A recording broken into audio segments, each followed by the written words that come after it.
welcome back, Warrior Kids. My name is Pam Palmater, and I'm the host of the Warrior Kids podcast.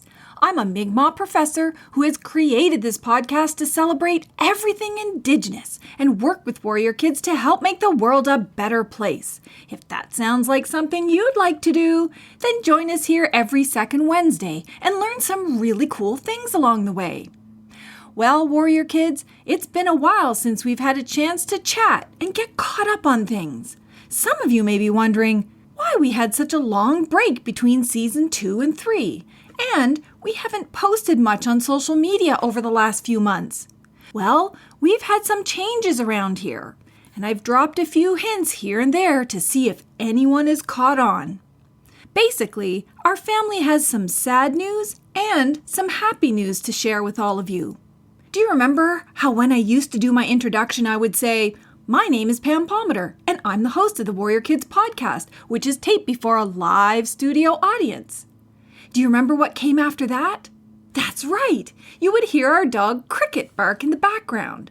Sometimes Cricket would also bark at me if I messed things up on the podcast too. The sad news is that Cricket, our English Springer Spaniel, passed away. It was very sad because we loved him very much. But we were also very thankful that we got to spend so much time with him because he lived for a really long time. Did you know dogs don't live as long as humans do? And how long a dog lives often depends on what breed he or she is. For example, small dogs tend to live a lot longer than really big dogs. Cricket was one of those dogs that was somewhere in the middle. He was a medium-sized dog. So the average lifespan of a medium-sized dog is about 12 to 14 years. We were so lucky because Cricket lived past that time. But he was so old that he even started to get gray hairs all over his face. While we miss Cricket every day, we have so many good memories that it's kind of like Cricket is really still with us. Like, for example, did I ever tell you how Cricket got his name? Well, he's actually named after my youngest son, Jeremy. When my oldest son, Mitchell, was just 2 years old, he couldn't pronounce Jeremy very well. So when he used to say it, it almost came out sounding like Jiminy. And if any of you have ever read about the adventures of Pinocchio, you would know that Pinocchio had a little friend called Jiminy Cricket. So we all started calling my youngest son, Jeremy, Jiminy the Cricket. And then as he got older, he started calling himself just Cricket. But it gets even funnier because as Jeremy got older, he couldn't pronounce Mitchell's name either. So he called him Chee-Choo. When we adopted our little English Springer Spaniel puppy, I thought what a great idea it would be to name him after my 2 sons, Cricket, Chee-Choo. And that's what we did. So Cricket's real name is Cricket Chee-Choo. Crickets are insects, sort of like grasshoppers, who jump around all over the place.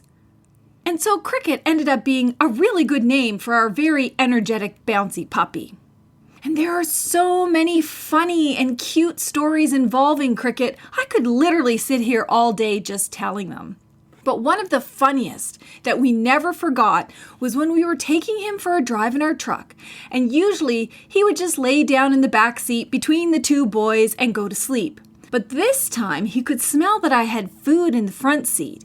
And so he tried to get to the front seat and ended up falling on the floor on his back and just laid there. Now, he was totally able to get up himself if he wanted to, but instead, he just laid there on his back and made this funny dog noise that sounded like, "Help!" And we laughed so hard because it literally sounded like he was saying the word help.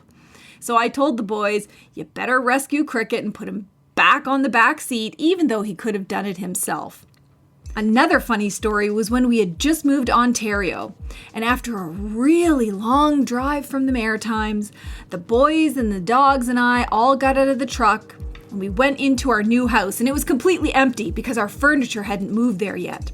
And one of the great things about our new house was that we had this pool in the backyard, and we've never had a pool before. And my youngest son, Jeremy, was just so excited to actually get a pool that the first thing he did was he ran in the front door, then he opened up the back door and ran outside and jumped straight into the pool with all of his clothes on. At the time, we had 3 dogs with us. Aurora, our Alaskan Malamute, which is a great big fluffy northern breed. Cricket, our English Springer Spaniel. And Norbert was our little tiny pug. Well, these dogs loved my sons and literally followed them everywhere they went. But on this day, they were running so close after Jeremy that Cricket and Norbert were literally running just inches behind him. So when Jeremy jumped into the pool, the dogs had no chance to stop themselves and they went flying into the pool too. Oh my goodness, it was so funny. First you heard the big splash of Jeremy jumping in the pool. Then you heard Cricket. And then you heard Norbert. But Aurora was smarter than that. She was just a few feet behind them and she had a chance to stop herself. Those poor dogs had never seen a pool before, and so they were all swimming around trying to follow Jeremy and try to get out of the pool. I've never laughed so hard at those puppies, and I laughed even harder that Aurora was sitting on the side of the pool, basically watching everybody swim around in the pool. Oh, those silly puppies. Over time, as each dog got older, each one passed away, and we were always really sad when that happened. And it's okay to be sad. Sad things happen sometimes, especially when we lose human beings or the pets that we love. Sometimes we can feel sadness in our hearts, like a heartache, and sometimes we might feel the sadness in our stomachs and maybe give us a sore stomach. And sometimes our sadness goes into our heads and maybe gives us a headache, for example. I know sometimes when I'm sad, I don't really feel like doing things. But my mom always told me, it's okay to be sad, and it's actually a good thing to let those sad feelings flow through you.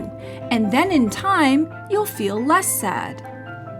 So Cricket was the last of our puppies to pass away, and we wondered, because of how sad we felt, if we ever really wanted to get a puppy again. Because we all thought, losing these puppies is sad. It made our hearts and stomachs hurt for quite a while. But you know, after a few days and then a few weeks, it started to hurt less and less. And my son reminded me that dogs always bring a lot of joy to a family, and that maybe we need to consider adopting a new puppy again. And you know what? He was right. I sometimes think I should listen to my kids more often. We know that a new puppy won't replace Cricket or Aurora or Norbert, but a new puppy would bring brand new puppy love into the house. Oh my goodness! Well, it looks like Peter can't wait for us to introduce him. Okay, Ernie. We'll make sure that you're introduced as well.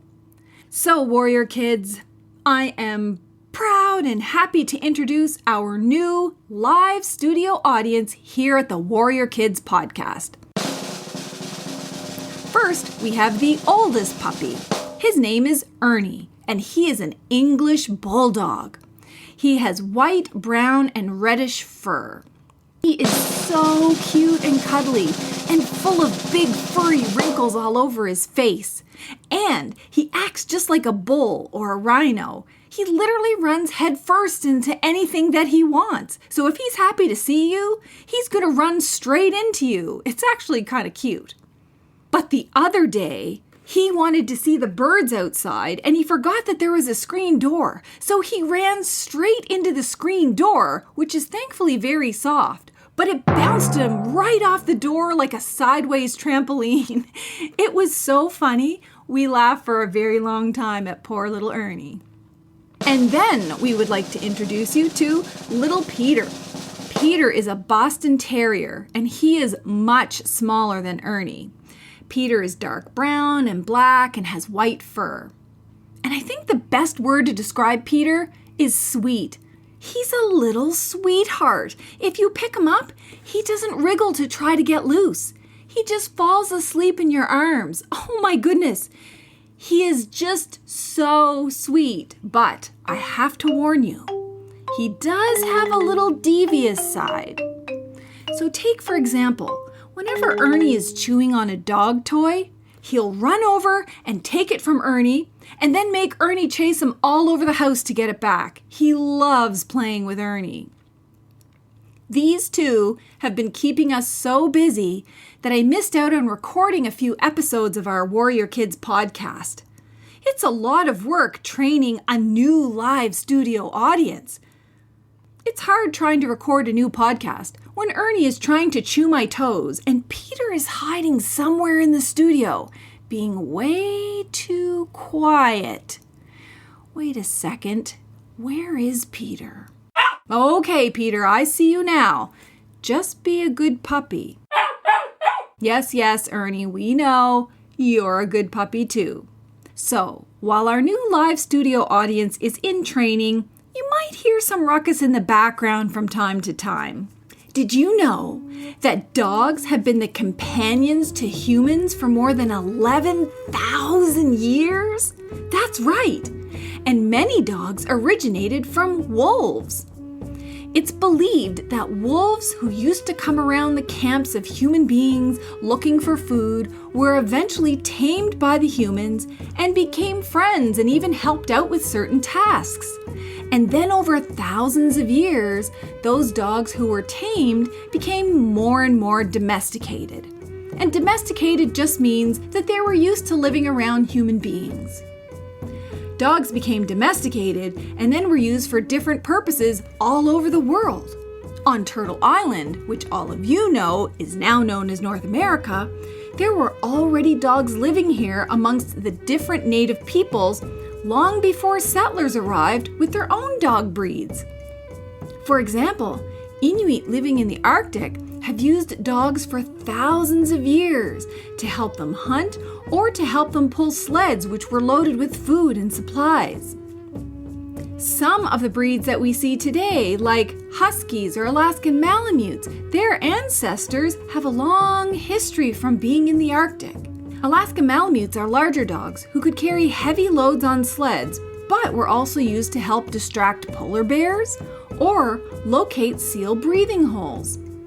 Our Alaskan Malamute was a beautiful dog. She had tons of black, white, and gray fur. And when she was a puppy, she looked like a big fluff ball. We named her Aurora Borealis after the northern lights that are seen in the northern skies sometimes. But other native peoples used all different kinds of dogs for hunting and even guarding against predators. Sadly, many of the dog breeds that used to exist on Turtle Island before the settlers came have been largely replaced by European dog breeds. Today, there are so many different breeds of dogs that are bred to do all different kinds of jobs. Some of them are used to help around on farms, some are still used for hunting, some are used to protect your home, and most of them are used just to be cuddly friends. When I was growing up, I always thought that the Mi'kmaq word for dog was Muin because so many people named their dogs Muin. But do you know what? Muin actually means bear in Mi'kmaq. I found out that the Mi'kmaq word for dog is really Elmuj. So Muin means bear in Mi'kmaq, but that was just the pet name they used, like Cricket or Aurora. But the actual word for dog in Mi'kmaq is Elmuj. Elmuj. I'm glad I got that straight, or I'd still be using the wrong Mi'kmaq words. Well, Warrior Kids, I feel like we got caught up on a lot of happenings over the last few months. I'm so glad I was able to introduce you to our new live studio audience, Ernie and Peter. And I'll make sure to post their pictures on our website alongside of Cricket's picture. And I'll also post pictures of our dogs that we used to have, like Aurora and Norbert, so you can see all of our furry family members. One of the things that we learned today is that dogs have been friends to humans for thousands and thousands of years, and that native peoples have long used dogs not only as friends and family members, but also to do things like help them hunt or help pull supplies around on sleds. And don't forget what else we learned today. 2 new Mi'kmaq words. Muin and Elmuj. Do you remember what they each mean? That's right! Muin means bear, and Elmuj means dog. So, warrior kids, guess what I'm thinking? That's right, Peter! I'm actually hoping that some of you warrior kids will draw or paint some amazing artwork about dogs. Or you can send us stories about your dogs, cats, fish, or other pets that you might have had over the years. Maybe you and your class can learn more about how dogs came to be best friends with humans. The sky's the limit. You can put your education into action in any way possible. Your parents can help you contact us on our website on www.warriorkidspodcast.com, or they can email us directly at warriorkidspodcast@hotmail.com. Happy Wednesday, everybody! Thank you all for listening, learning, and acting. Till next time, later, Gators!